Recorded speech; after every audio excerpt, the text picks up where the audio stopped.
My stepmom threw away all my late mom's belongings while I was at college, so I showed my dad the photos she'd been hiding. I came home for winter break to find my childhood room completely redecorated. The floral curtains my mom had sewn were gone. Her vintage jewelry box that sat on my dresser had vanished. Even the photo of us at the beach, the last one before the cancer diagnosis, had been removed from the wall. "Where's all of mom's stuff?" I asked, trying to keep my voice steady. "Your stepmom thought it was time for a fresh start," Dad said, not meeting my eyes. "You're 20 now. Time to let go of the past." I felt my chest tighten. Let go? These weren't just things. They were pieces of my mom, the woman who raised me for 18 years before leukemia took her 2 years ago. I'd specifically asked them not to touch anything in my room. It was the only space that still felt like hers. Over the next few days, I noticed more changes. Mom's cookbook was gone from the kitchen. Her garden tools had disappeared from the shed. The throw blanket she'd crocheted during chemo treatments was nowhere to be found. When I asked about each item, my stepmom would smile sweetly and say she'd donated it to charity, or that it was just taking up space. Dad had remarried 6 months after Mom died. 6 months. I came home from freshman orientation to meet my new stepmom, a woman 15 years younger than my father who worked at his law firm. They'd been dating for 4 months, which meant he'd started seeing her 2 months after the funeral. But this felt different. This felt deliberate, like she was erasing every trace of my mother's existence. I decided to check the attic, the one place I hoped she hadn't touched. As I climbed the rickety ladder, I noticed a cardboard box shoved in the far corner, partially hidden behind old Christmas decorations. Inside were photos, dozens of them, but these weren't family photos. They were pictures of my stepmom and dad, at restaurants, on vacation, at a wedding. I checked the dates on my phone by zooming in on a receipt visible in one photo. My hand started shaking. These photos were taken 9 months before my mom died, while she was in treatment. While I was holding basins during her chemo sessions, my dad was having candlelit dinners with his paralegal. There were text message screenshots too, printed out and tucked between the photos. Love notes, plans to be together soon. One message made my blood run cold. Just a few more months and we can stop hiding. My mom was still alive when he wrote that. I heard footsteps on the stairs below. My stepmom's voice called up sweetly. "Dinner's ready. Come down." I carefully took photos of everything with my phone, then put the box back exactly as I found it. That night at dinner, I watched them, really watched them. The way she touched his arm, the way he looked at her, the way they'd built this perfect new life on top of my mother's grave. After dinner, I asked Dad if we could talk privately. In his study, I pulled out my phone. "I need to show you something," I said. He looked confused as I pulled up the first photo. His face went pale. "Where did you find these?" he whispered. "In the attic. Hidden." I scrolled through them slowly. "These are from when Mom was sick, aren't they?" He couldn't speak. His hands were shaking. My stepmom appeared in the doorway. "Everything okay?" she asked, her voice still syrupy sweet. I turned my phone toward her. The smile dropped from her face. Her eyes went from the screen to my dad, then back to me. There was something in her expression I couldn't quite read. Not guilt, not shame, almost like satisfaction, like she'd been waiting for this moment. She walked into the study and closed the door behind her. "Good," she said. Her voice had changed completely. The sweetness was gone. "Now we can finally stop pretending." Dad looked at her like he'd never seen her before. "What are you talking about?" She laughed. It wasn't pleasant. "Oh, please. You think I didn't know she'd find them eventually? I left that box exactly where your daughter would look. I've been waiting 2 years for this conversation." My stomach dropped. "You wanted me to find them?" "Of course." She sat down in the leather chair across from Dad's desk, crossed her legs. "Your father has been promising to tell you the truth since we got married. But he's a coward, so I decided to help things along. That's why you threw away Mom's things," I said slowly. "You wanted me angry enough to go searching. Bingo." She pointed at me like we were playing a game. "Smart girl. Takes after your mother, not your father." Dad's face had gone from pale to red. "How dare you? This wasn't your decision to make." "No?" She leaned forward. "You've been lying to your daughter for 3 years. 3 years. Someone had to tell her the truth." I looked between them. "What truth?" "I already know you were cheating while Mom was dying. That's not all," my stepmom said. She was enjoying this. I could see it in her eyes. "Tell her, or I will." Dad stood up. "Get out. Both of you. Now." "I'm not going anywhere," I said. "Not until someone explains what's happening." My stepmom pulled out her phone, started scrolling. "Should I tell her about the life insurance policy you took out on her mother? The one for $800,000 that paid out 6 months after we got married?" I felt cold. "What? Or maybe about how you stopped her cancer treatments 3 weeks early?" She showed me her screen. I'd been documenting everything. Screenshots of medical bills, insurance statements, records from the oncology center. "Your father told the doctors your mother wanted to stop treatment." "She never said that." "You're lying," Dad said, but his voice cracked. "Am I?" She kept scrolling. "Here's the email where you told Dr. Patterson your wife was ready to die peacefully at home. And here's the recording from 2 days before, where your wife is begging the nurse to continue her chemotherapy." "There's a recording?" My voice sounded far away. "Your mother knew something was wrong. She asked the nurse to document everything." She turned the phone toward me. The timestamp showed a date 3 weeks before my mom died. I pressed play. My mother's voice filled the room, weak but clear. "Please, I'm not ready to give up. Tell them to continue the treatment. My doctor said I had a chance if we kept going." "Why won't anyone listen to me?" A nurse's voice responded. "Your husband has legal authority. He says you're suffering too much." "I'm not suffering. I want to live. Please. I have a daughter. She needs me." The recording ended. I couldn't breathe. Dad had sunk back into his chair. His hands covered his face. "You don't understand. Make me understand," I said. My voice was shaking. "Make me understand why you killed my mother." "I didn't kill her." The cancer killed her. You stopped her treatment. My stepmom stood up. You told the doctor she wanted to die. You convinced the hospice workers she was in too much pain. And then you collected $800,000 while your daughter watched her mother waste away thinking the cancer had won. 3 weeks. I looked at my father. She had 3 more weeks of chemo. Dr. Patterson told me the treatment was working, that she might make it another year, maybe longer. I thought I was doing the right thing, Dad whispered. She was in so much pain. She said she wasn't. I played the recording again, let her voice fill the study. She wanted to fight. My stepmom sat back down. Here's what you don't know. Your father and I started dating 2 months after your mother's diagnosis. Not 2 months after she died. 2 months after she found out she had cancer. How did you even meet? I asked. I worked at the insurance company that handled your mother's policy. She smiled, but it wasn't friendly. Your father came in to ask about life insurance. We got to talking. He explained his situation. Wife with cancer, expensive treatments, daughter in college. He was worried about money. So you told him to get a life insurance policy on his dying wife? I told him it was an option. People do it all the time. But your father took it further. He asked me what would happen if treatment stopped early, if she died before the policy matured. And you told him? I told him the truth. If she died within 6 months, the payout would be reduced. But if she made it past 6 months, full payout. $800,000. My mother was diagnosed in March. She died in October. 7 months. Exactly. Your father timed it perfectly. Let her get just past the 6-month mark, then convinced the doctors to stop treatment. Your mother didn't give up. She was given up on. I couldn't look at my father. Why are you telling me this? Why now? Because, my stepmom said, I'm sick of pretending to be the evil stepmother. I'm sick of you hating me for throwing away your mother's things when I'm not the villain in this story. You're not. I laughed. It sounded hysterical. You were sleeping with a married man. You helped him plan his wife's death. I didn't help him plan anything. She leaned forward. I fell in love with an idiot who lied to me. He told me his marriage was over, that his wife wanted to die, that he was just making her comfortable. I believed him because I was stupid and in love. Then you found out the truth. I found out 6 months ago. She pulled up another document on her phone. I requested the full medical records for your mother's case. Wanted to understand what she went through. That's when I found the discrepancies. The doctor's notes saying she wanted to continue treatment. The nurse's recordings. The emails your father sent behind everyone's back. So you've known for 6 months that my dad killed my mom, and you stayed married to him? I've been gathering evidence. She showed me a folder on her phone. Hundreds of files. Everything documented. Everything dated. Everything proving your father's actions led to your mother's death sooner than necessary. Why? Because I want you to take him to court. She looked at me directly. I want you to sue him for wrongful death. I want him to lose everything, and I want you to get what's yours. That money isn't mine. It's blood money. That money was supposed to pay for your mother's care, your college, your future. She wanted it to go to you. I found her will. Did your father show you that? I shook my head. Of course not. Because in it, she left everything to you. The life insurance payout, the house, her savings, everything. But your father is the executor. He's been spending your inheritance on this house, on vacations, on me. How much is left? About $200,000. The rest is gone. I looked at my father. He still hadn't raised his head. 2 years, I said. You spent $600,000 in 2 years while I took out student loans for college, while I worked 3 part-time jobs just to pay for books and food. I was going to tell you, he mumbled. When it was all gone? My stepmom handed me a business card. This is my lawyer. Well, soon-to-be ex-lawyer. She's been helping me prepare the case. All the evidence is documented and ready to file. You just need to sign the paperwork. I don't understand. If you have all this evidence, why do you need me? Because I can't sue him. I'm his wife, but you're his daughter and your mother's heir. You have standing to challenge his execution of the estate, to pursue wrongful death, to get back what's yours.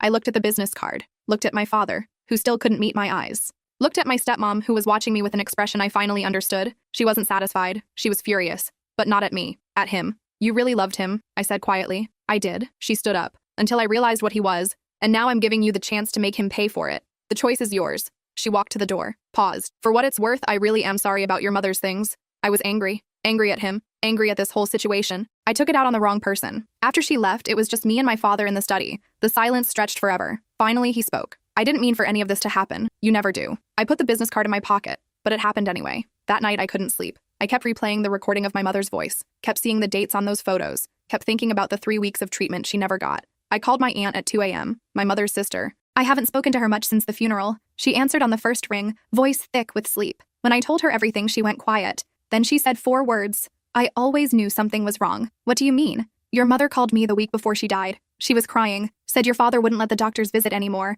that he'd canceled her next appointment. She begged me to come over, but I was 3 states away. I thought she was confused from the medication. She wasn't confused. No, my aunt's voice broke. She wasn't, and I didn't listen. I didn't push. I trusted your father to take care of her. He didn't. I know. There was a long pause. What are you going to do? I don't know yet, but I'm not going to let him get away with it. Good. Your mother deserves justice. We all failed her. Don't fail her now. The next morning, I called the lawyer, set up a meeting for the following week. Then I went down to breakfast. My father was reading the newspaper. My stepmom was cooking eggs, the picture of domestic tranquility. I'm going back to school early, I announced. I need to finish some things before the semester starts. Dad looked up. Already? You just got here. Yeah, well, I looked around the kitchen. This house doesn't feel like home anymore. He flinched. That's not fair. No? I poured coffee. What's not fair is that Mom's quilt is gone. Her jewelry, her photos, all the things I asked you not to touch, all the things that connected me to her. We can get them back. They're gone, Dad. You don't get them back from charity shops. They're just gone. Like Mom. My stepmom turned off the stove, sat down at the table. I have something for you. She slid a key across to me. Storage unit, downtown, unit 247. What is it? Your mother's things. I didn't donate them. I couldn't. They're all there. Everything from your room, from the house. I packed them carefully. I stared at the key. Why would you do that? Because I'm not a monster. She met my eyes. I'm just married to one. Dad stood up so fast his chair fell over. I don't have to listen to this. No, my stepmom said calmly. You don't. You can leave, file for divorce, walk away, but you're not taking anything with you except the clothes on your back, because I've already frozen the joint accounts. Already contacted my lawyer about filing fraud charges for the missing insurance money. Already scheduled a meeting with the Bar Association about your ethics violations. You can't do that. Watch me, she smiled. You married me because I was young and pretty and made you feel alive after your wife died. But you forgot that I'm also very, very smart. And I've spent 6 months making sure you can't run from this. I grabbed the key. Thank you. She nodded. I'm sorry I made you hate me. I needed you angry enough to search. Angry enough to question everything. Because as long as you thought I was the enemy, you wouldn't look at him. I looked at my father. He seemed to have aged 10 years in one night. The powerful lawyer who could talk his way out of anything stood there speechless. I'm filing the lawsuit next week, I said. I'm suing you for wrongful death, breach of fiduciary duty, and fraud. I'm going to take back every penny of Mom's money, and I'm going to make sure everyone knows what you did. That's your right. His voice was barely a whisper, but it won't bring her back. No, nothing will bring her back. But at least she'll know I didn't let you get away with it. I packed my things that afternoon. Before I left, my stepmom gave me a folder. Inside were copies of everything. Medical records, financial statements, text messages, emails, insurance documents. The lawyer said you'll need originals for court, she said. These are yours to keep, to understand, to remember why you're doing this. Why are you helping me? Because I loved your father. And the man I loved wouldn't have done what he did. Which means I never really knew him at all. She touched my arm gently. Your mother deserves better than being forgotten, than having her death be the thing that paid for his happiness. What happens to you? I'll be fine. I have my own money, my own career. I don't need him. She looked back at the house. I never really did. I drove to the storage unit before leaving town. Inside unit 247, I found everything. Mom's curtains, neatly folded, her jewelry box with all the pieces I remembered, the photo from the beach in a protective frame, her cookbook with the stained pages and handwritten notes, the crocheted blanket, her garden tools, even things I didn't know were missing, her wedding dress, her college yearbooks, the china from her grandmother. My stepmom had labeled everything, written dates and descriptions, organized it so I could find what I needed. She'd been protecting it all along. I took the photo from the beach and the crocheted blanket, left everything else for later, when I had my own place to put them, when I was ready. The lawsuit took 8 months. My father tried everything, claimed I was being manipulated, that the evidence was fabricated, that he'd only been trying to help his dying wife. But the recordings didn't lie. The emails were dated and verified. The financial records showed exactly where the money went. Vacation homes, luxury cars, a boat he'd bought last summer. The judge wasn't sympathetic. In the end, the court ruled in my favor. Wrongful death, breach of fiduciary duty, fraud. The judgment was for $1.2 million. The original life insurance payout, plus interest, plus damages, plus legal fees. My father would lose everything to pay it. The house, his savings, his retirement accounts. He'd be starting over at 58 years old. I didn't feel victorious. I felt tired. My aunt flew in for the final court date, sat next to me as the judge read the verdict. When it was over, she hugged me tight. Your mother would be proud of you. I wanted her here instead. I know, but she's watching, and she knows you didn't let him win. My stepmom filed for divorce 3 days after the verdict. She didn't ask for anything, just wanted her name back and her freedom. When I asked her why she stayed so long, she said something I'll never forget. I thought I could fix him, make him see what he'd done, make him feel guilty enough to confess. But some people don't feel guilt. They just feel caught. What will you do now? Start over. Same as you. She looked tired but relieved. I'm moving back to my hometown, going to work at my father's insurance firm, live a quiet life, try to forget I was ever part of this mess. You helped me get justice for my mom. That's not nothing. It's the least I could do. She pulled out a small box from her purse. I found this in the storage unit. Your mother's wedding ring. Your father gave me a different one. I think she'd want you to have it. I opened the box. The simple gold band gleamed. Inside was an engraving, forever yours. She really loved him, I said. She did, and he really failed her. My stepmom touched the box gently. Don't let that make you afraid to love. Some people are worth it. He just wasn't. After everything was settled, I went to Mom's grave for the first time in a year. I'd been avoiding it, too angry, too hurt, too afraid I'd break down completely. But I needed to tell her it was over. I brought flowers, her favorites, white roses, sat on the grass next to the headstone. I got him, I said quietly. He's going to pay for what he did, for cutting your treatment short, for lying, for spending your money, for everything. The wind picked up, moved through the trees. I miss you, every day. I wish you were here to see me graduate, to meet my friends, to tell me if I'm making the right choices. I wish you'd had more time. I pulled out the photo from the beach. We looked so happy. Mom's arm around my shoulders, both of us grinning at the camera. Her hair was still long then, before the chemo, before everything fell apart. Aunt Rita says you knew something was wrong, that you called her. I'm sorry I didn't realize. I was so young. I thought the doctors knew best. I thought Dad would never let anything bad happen to you. I was wrong. He wasn't the person we thought he was. Maybe he never was. Maybe Mom knew. Maybe that's why she documented everything. Left those recordings. Made sure someone would find the truth eventually. I'm starting a fund, I told her, for families dealing with cancer, to help pay for treatment, to make sure no one has to choose between medical care and money. I'm calling it Jennifer's Fight. After you. So your name means hope instead of loss. The wind picked up again. I'm going to finish college. Maybe go to law school. Help other people who've been taken advantage of. Make sure other kids don't lose their parents because someone decided money was more important than life. I traced the letters on her headstone. Jennifer Ann Morrison, beloved mother and wife, the dates showing she'd only lived 46 years. It should have been longer. You should have had at least one more year. The doctor said so. You could have seen me turn 21, graduate college, maybe get married someday, have grandkids. Dad took that from you, from us. But I'm taking it back, not the time. That's gone forever. But your memory, your legacy, the things that mattered to you. He doesn't get to erase you. I stayed until the sun started setting, until the groundskeeper came around to lock the gates. As I was leaving, an older woman approached me. She'd been tending a grave a few rows over. You're Jennifer's daughter, she said. I can see her in your face. You knew my mom? We met during chemo treatments. Used to sit together during the infusions. Talk about our families. She showed me pictures of you all the time. So proud of you going to college. I felt tears building. What was she like? During treatment? Brave, determined. She never complained. Even when she was so sick she could barely walk. She told me once that she'd fight until her last breath for you, that you needed her. She did fight. But someone stopped her. The woman nodded slowly. I heard. I'm sorry. Your mother deserved better. She did. But at least she didn't die in vain. I'm going to make sure of that. She'd like that. The woman touched my arm. She'd be proud of you. That became my mantra. She'd be proud. When I felt like giving up. When the lawsuit dragged on. When Dad's lawyers tried to make me feel guilty. When family members called to tell me I was tearing the family apart. She'd be proud. Because my mom never backed down from a fight. Even when she was dying, she was documenting, recording, leaving clues. She knew something was wrong. She knew I'd need proof someday. And she left it all for me to find. College was different after that. I couldn't focus on parties or boyfriends or the normal things other students cared about. I was 21 with a $1.2 million judgment and a dead mother who'd been murdered by my own father. People looked at me differently when they found out. Some with pity, some with curiosity, some avoided me altogether, like trauma was contagious.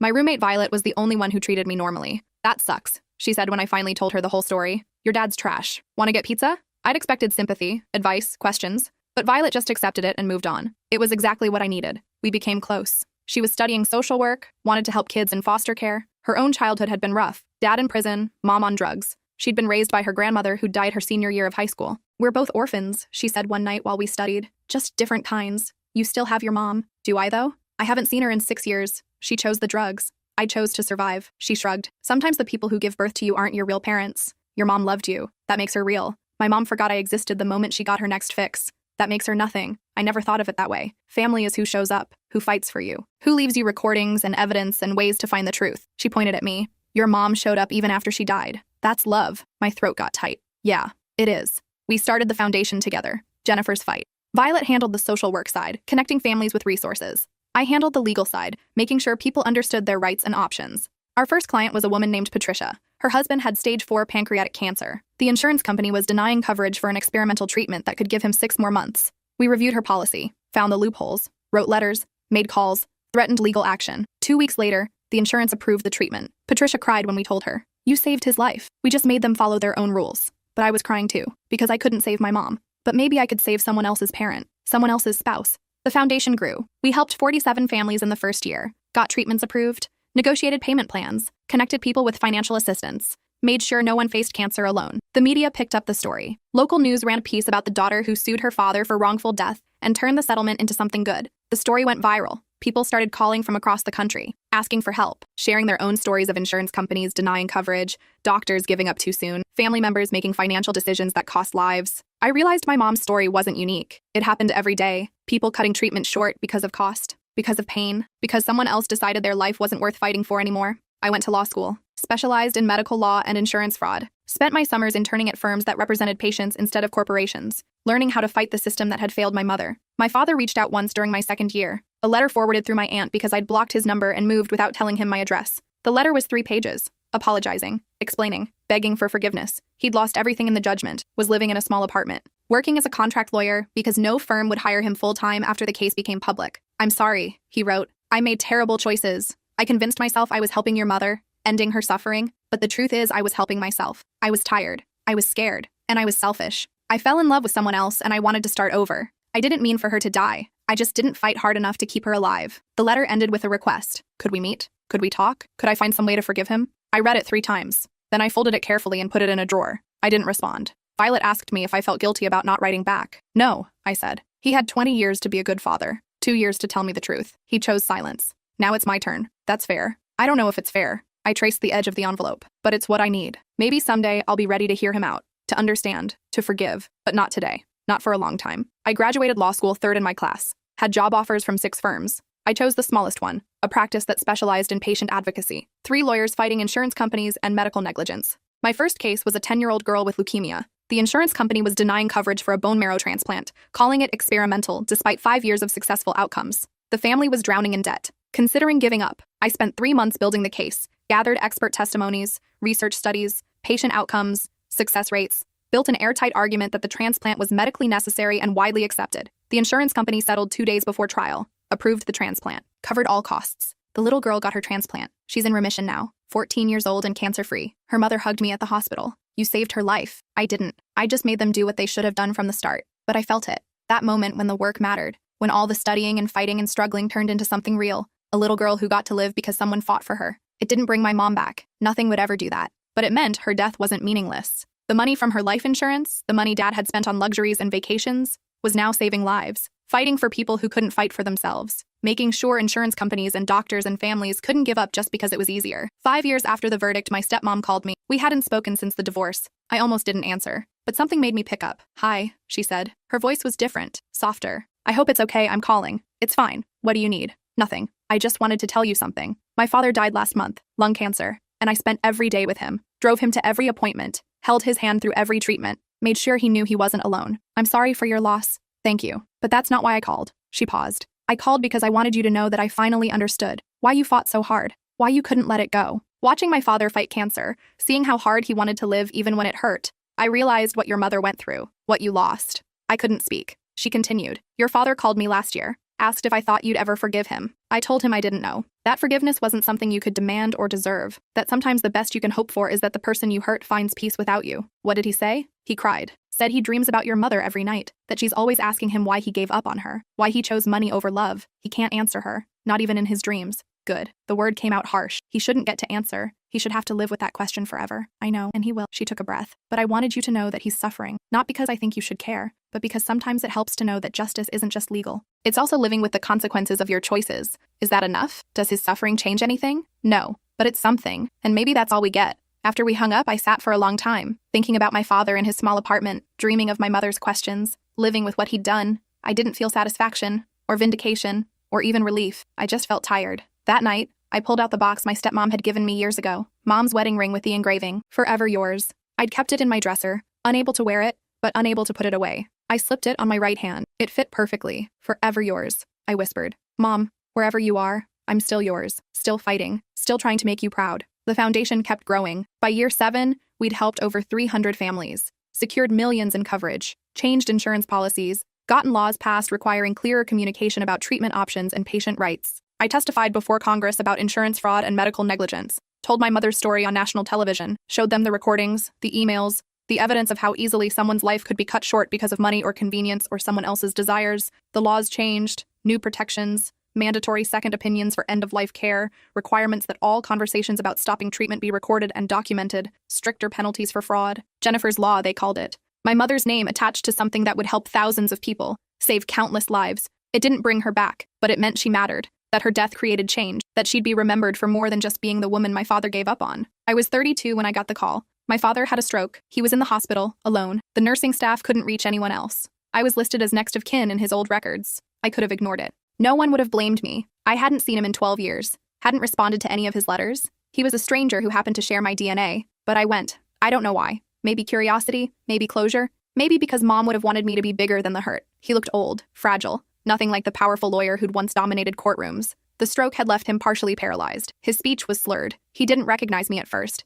Then his eyes focused. Cleared. He tried to speak. "Don't," I said. "I'm not here to forgive you. I'm not here to absolve you. I'm here because the hospital called and someone needed to make medical decisions." His eyes filled with tears. The doctor explained the situation. Significant brain damage. Low chance of meaningful recovery. He'd likely need full-time care for the rest of his life. There were options: aggressive treatment, rehabilitation, or comfort care. Let nature take its course. What would you recommend? I asked. The doctor hesitated. If he were my father, I'd want to give him every chance. But the quality of life would be limited. He'd never regain full function, never be independent again. I looked at my father. He was watching me, waiting, probably expecting me to choose comfort care. Let him die. Give him the same mercy he'd denied my mother. I thought about Mom, her recordings, her begging to continue treatment, her voice saying she wasn't ready to give up. I looked at the doctor. Do everything. Full treatment, maximum rehabilitation, every option available. My father's eyes widened, tried to speak. You don't get to die easily, I said quietly. You get to live. You get to wake up every day and remember what you did. You get to struggle and fight and hurt.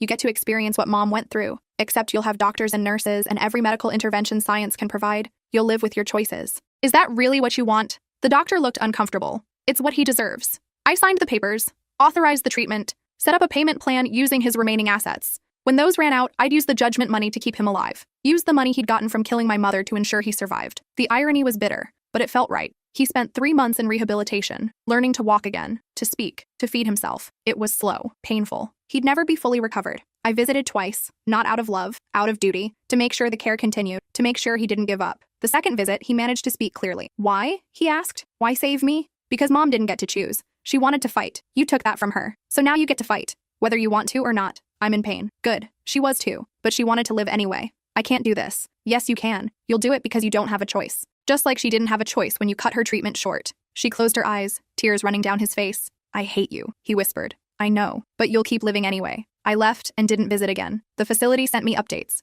He was progressing slowly, learning to use a walker, participating in therapy, living, hating every moment, but living. Violet said I was cruel, that forcing him to suffer didn't change what happened. I know, I said, but neither does letting him die peacefully. At least this way, he has to face consequences, has to wake up every day and remember. And how long do you make him suffer? Until he dies naturally? That could be decades. I don't know. Maybe. Or maybe until I stop being angry. Whichever comes first. Years passed. The foundation expanded. I trained other lawyers, taught them how to fight insurance companies, how to navigate medical systems, how to give families the weapons they needed to advocate for their loved ones. I got married to a doctor I'd met through the foundation. He specialized in oncology, understood my drive, my anger, my need to fight. He'd lost his own mother to cancer. Different circumstances, but the same wound. We didn't talk about having kids, both too afraid we'd inherit our parents' worst traits. But we built a life together, a good life, fighting side by side, saving people we couldn't save our own parents. On our wedding day, I wore Mom's wedding ring alongside my own, carried her photo. Violet stood beside me as maid of honor. My aunt cried.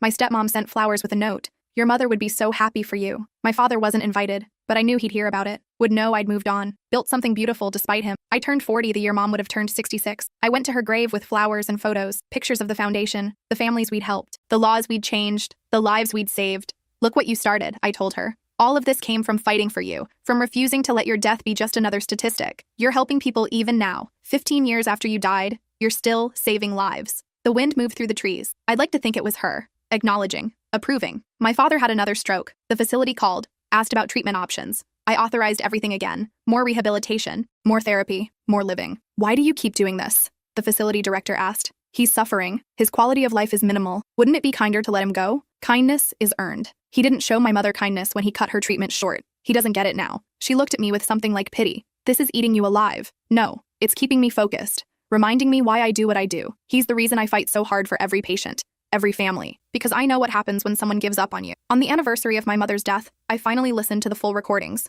all of them, not just the ones my stepmom had shown me that first night. Every conversation, every plea, every moment my mother begged to continue fighting. The last recording was made 2 days before she died, after my father had stopped treatment, after he'd convinced hospice she was ready. Her voice was barely a whisper. If anyone finds this, please know I wanted to live. I wasn't ready. My husband said it was time, but it wasn't. I can feel it. I have more time. I have more fight. But no one will listen. Everyone's decided for me, so I'm recording this so my daughter will know. I fought until they wouldn't let me fight anymore. I loved her until my last breath. And I want her to live, really live, not just survive, find joy, find love. Don't let this break her. Tell her I never gave up. They gave up on me. The recording ended. I sat in silence for an hour. Then I called the facility. Stop treatment, I said, for my father. Move him to hospice. Make him comfortable. Are you sure? After all this time? I'm sure. I've kept him alive long enough. He's lived with his choices. That's enough. 3 weeks later, my father died. I didn't visit, didn't attend the funeral, didn't claim the body, let the state handle it. Violet asked if I felt relief. I feel nothing, I said. He's gone. Mom's gone. Being angry won't bring either of them back. So you've forgiven him?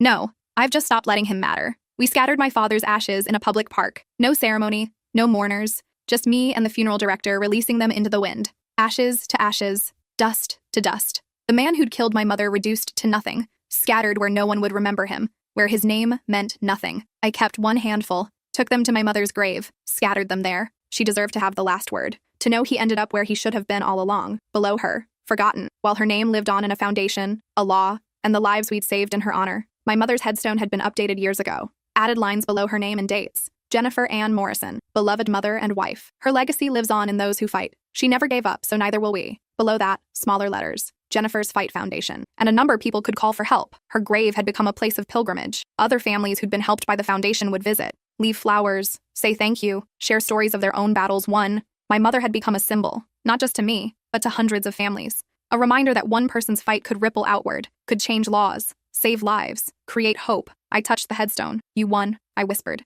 Not the way we wanted, but you won anyway. He's gone. Your memory lives on, and the world is better because you were in it. The wind picked up, scattered the last of my father's ashes across the grass. By tomorrow, he'd be gone completely, blown away, forgotten, but Mom's name would remain, carved in stone, printed in law books, spoken by families we'd helped, remembered. As I walked away from the grave, my phone rang. A new case. A family fighting for coverage, a father with cancer who wanted to live, who needed help navigating the system, who needed someone to fight for him the way no one had fought for my mother. I answered, told them we'd help, started taking notes, building the case, finding the loopholes, preparing the arguments. Mom's fight continued, through me, through the foundation, through every family we helped, through every law we changed, through every life we saved. She'd wanted to live, they'd stopped her, but her death had created something bigger than any of us. A movement, a mission, a promise that no one else would face what she faced, that no one else would be given up on when they wanted to fight. I looked back at her grave one more time. The sun was setting, casting long shadows across the headstone, making her name glow gold in the fading light. Forever yours, I said silently, forever fighting, forever remembering. And then I walked toward my car, toward the next case, the next family, the next fight. Because that's what she'd taught me. You fight until your last breath, and if they take that fight away, you make damn sure someone continues it after you're gone. Mom had fought. I'd taken up the battle. And someday, someone else would carry it forward. A chain of fighters, all connected by the woman who'd refused to give up, who'd left recordings and evidence and proof that she'd wanted to live. My father was ash, scattered, forgotten. My mother was eternal, remembered, alive in every life we saved. And that was justice. Not perfect, not what I'd wanted, but real, lasting, true. I drove away as the sun disappeared below the horizon, the day ending, but the fight continuing, always continuing, forever, because I was my mother's daughter, and we don't give up. We fight until they have to drag us away. And even then, we leave behind the weapons for someone else to pick up, to carry forward, to keep the battle going. Forever yours, Mom. Forever fighting. Forever remembering the woman who taught me that love means never giving up, even when everyone else has, especially then. I had one more stop to make before going home, the storage unit. I hadn't been back since that first day, but it was time. Unit 247 was exactly as I'd left it. Mom's things carefully organized, labeled, waiting. I spent 3 hours going through everything, remembering, touching fabric she'd touched, reading her handwriting, seeing her life laid out in objects and memories. I took the floral curtains, the cookbook, the crocheted blanket, the jewelry box, all the things that had been stripped from my childhood room, the things I was ready to reclaim now. The rest would stay, for now, until I had space, time, the emotional bandwidth to integrate her memory into my daily life instead of keeping it locked away. But I was ready for pieces of her, ready to wake up to curtains she'd sewn, to cook from recipes she'd perfected, to wrap myself in the blanket she'd made while fighting for her life, ready to remember her not just as the woman who died, but as the woman who lived, who laughed, who created, who loved. At home, I hung the curtains in my bedroom, opened the cookbook to her favorite page. Lasagna. She'd made it every Sunday. I'd make it tomorrow. Invite Violet and some of the families from the foundation. Share a meal and stories and memories of the woman who'd brought us all together. My husband came home from his shift at the hospital, saw the changes, the curtains, the cookbook, the blanket draped over our couch. You brought her home, he said softly. Part of her. The good parts. The parts I want to remember. He kissed my forehead. She'd be proud of you. You know that, right? I hope so. That's all I've ever wanted. To make her proud. To finish the fight she started. To make sure her death meant something. We sat together on the couch, under the blanket she'd crocheted, in the home we'd built, surrounded by the life I'd created from the ashes of her death. It wasn't the life I'd planned. The life where Mom lived to see me graduate, get married, start the foundation, change the laws. But it was the life I had, shaped by loss and anger and determination, built on her memory and the promise I'd made at her grave. I'd fought, I'd won, and I'd keep fighting. Because that's what she'd taught me. That's what she'd wanted. That's what her life, and her death, had meant. I pulled out my phone, looked at the photo from the beach, both of us grinning, happy, unaware of what was coming, of the cancer and the betrayal and the fight that would define my life, but also unaware of the foundation, the laws, the lives saved, the legacy. If I could go back and tell that girl on the beach what was coming, would I? Would I warn her, prepare her, give her tools to fight sooner, harder, better? No. Because that girl needed to lose her mother to become who I was now, needed to feel the rage and betrayal and injustice, needed to find the recordings and the photos and the proof, needed to fight and win and build something lasting from the ruins. That girl needed to break so she could rebuild stronger, angrier, more determined. That girl needed to learn that sometimes love means fighting, even when it's hard, even when everyone thinks you should let go, even when the person you're fighting against is your own father. I closed the photo, put my phone away, wrapped the blanket tighter around my shoulders. Tomorrow I'd make lasagna. Next week I'd take on a new case. Next month I'd testify about expanding Jennifer's law. Next year I'd help another 100 families fight for their lives. But tonight, I'd sit here, in my home, wrapped in my mother's blanket, and I'd remember. Remember her laugh, her recipes, her strength, her refusal to give up. Remember finding the recordings, the photos, the proof, the moment everything shattered and rebuilt differently. Remember the trial, the verdict, the satisfaction of watching my father lose everything he'd gained from her death. Remember starting the foundation, helping the first family, changing the first law, saving the first life. Remember that it all started with a girl coming home from college to find her mother's things thrown away, and deciding that wasn't the end of the story. It was just the beginning of a fight that would define my life, that would save hundreds of lives, that would change laws and policies and futures, all because I refused to let my mother be forgotten, refused to let her death be meaningless, refused to let my father win. I fought, I won, and I was still fighting. Forever yours, Mom, forever fighting, forever honoring the woman who taught me that love means never giving up, even after death, especially after death, because that's when the real fight begins.